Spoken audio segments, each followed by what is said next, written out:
Zoe. Bukan panggilan formal, bukan gelar bangsawan. Beraninya seseorang memanggil Lady Moonstone dengan nama depannya langsung. Suara bariton yang familiar itu disertai satu ketukan ringan di bahu. Terlalu ringan untuk dianggap tidak sopan, tapi cukup akrab untuk melanggar batas etiket sosial Armstrong. Zoe tersentak hingga mundur selangkah. Sepatu kulit rusanya berdecit di atas pualam. Topeng dinginnya retak sesaat, menampilkan kepanikan jujur sebelum ia buru-buru menyusun kembali ekspresi aristokratnya. Ih, dasar bocah satu ini. Ia menoleh tajam. Di sana berdiri seorang pemuda dengan rambut coklat yang disisir rapi. Senyum hangat pada wajahnya itu membuat Lady Moonstone mengumpat. Ngeselin. Bisa nggak sih senyumnya biasa aja? Jaga jarakmu.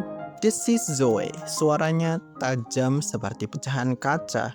Ia mengibaskan bahunya seolah bekas sentuhan itu membakar kain bluderunya. Kita bukan lagi anak-anak yang bisa main kejar-kejaran di taman, Felix. Oh, kita memang sudah dewasa, bukan? Lelaki itu, Felix Nyman, bukannya mundur. Ia justru memiringkan kepalanya dengan mata yang menyipit jenaka. Itu adalah senyuman khasnya, senyum tanpa beban yang entah bagaimana mampu menawarkan rasa aman pada Lady Moonstone di tengah hiruk-pikuk pelatihan kebangsawanan dan noblesse oblige-nya. Karena itulah, Lanjut Felix. sudah semestinya orang dewasa menyapa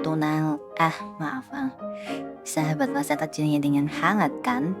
Ih, awas kamu, Lik. Dada Zoe bergemuruh, bukan karena marah, tapi karena jantungnya berkhianat.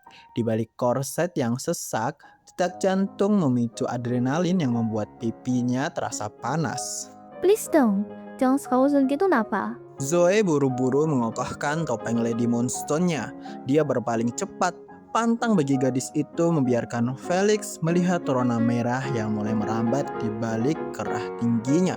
Tak, kamu bilang apa tadi? Zoe bertanya patah-patah. Pipinya benar-benar merah kali ini. Menyapa dengan hangat. Felix balik bertanya dengan tatapan sok polos. Matanya berkedip sekali. Senyum usil itu masih tersungging di bibirnya. Gemas melihat kuping Lady Moonstone yang memerah. Berhenti main-main, Felix. Tegur Zoe kaku. Berusaha terdengar berwibawa meski tangannya sedikit gemetar. Ia pun menyentakkan kipas biru gelapnya dengan bunyi nyaring, menutupi setengah wajahnya. Tidak pantas seorang gadis dan lelaki muda berdiri sedekat ini di hadapan umum tanpa pendamping. Apa kata orang nanti? Felix ngeselin banget. Ceritnya dalam kepala. Jangan senyum kayak gitu dong, jantung aku jadi gak aman nih. Minggir sana, hus.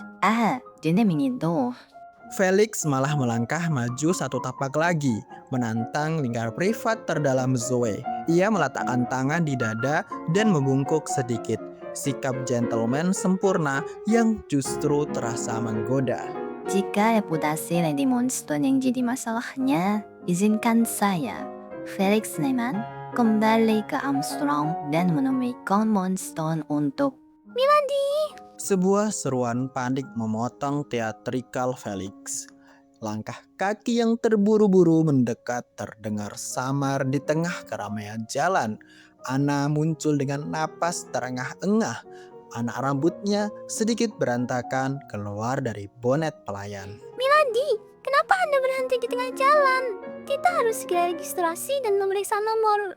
Kalimat Anna terputus. Matanya menangkap sosok Felix yang berdiri terlalu dekat dengan ladinya.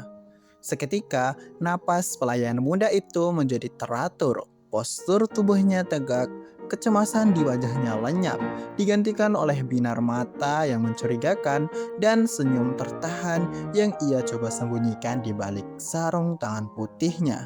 Oh, Tuan Felix rupanya. Nada suara Anna berubah total dari pelayan panik menjadi penonton VVIP drama romantis.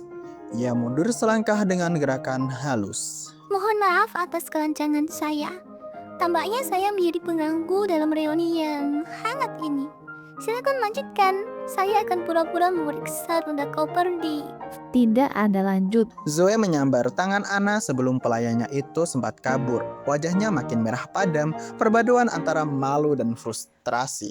Kita masuk sekarang. Titik. Kau juga Felix. Jangan berani-berani mengikutiku kalau kau hanya mau bicara yang aneh-aneh. Tanpa menunggu jawaban, Lady Moonstone menyeret Anna yang kini tersenyum penuh arti menjauh dari sana. Di belakang mereka terdengar tawarannya Felix, tawa yang membuat langkah Zoe makin cepat. Tetapi entah mengapa terasa lebih ringan. Mereka berjalan di tengah keramaian.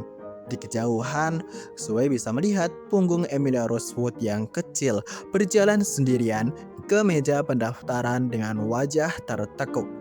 Namun, sebelum Zoe benar-benar meninggalkan area gerbang, ada satu hal yang mengganjal pikirannya. Langkahnya melambat. Kepalanya menoleh ke kanan, ke arah deretan pohon jeruk, tempat suara misterius sebelumnya berasal. Elf itu, dia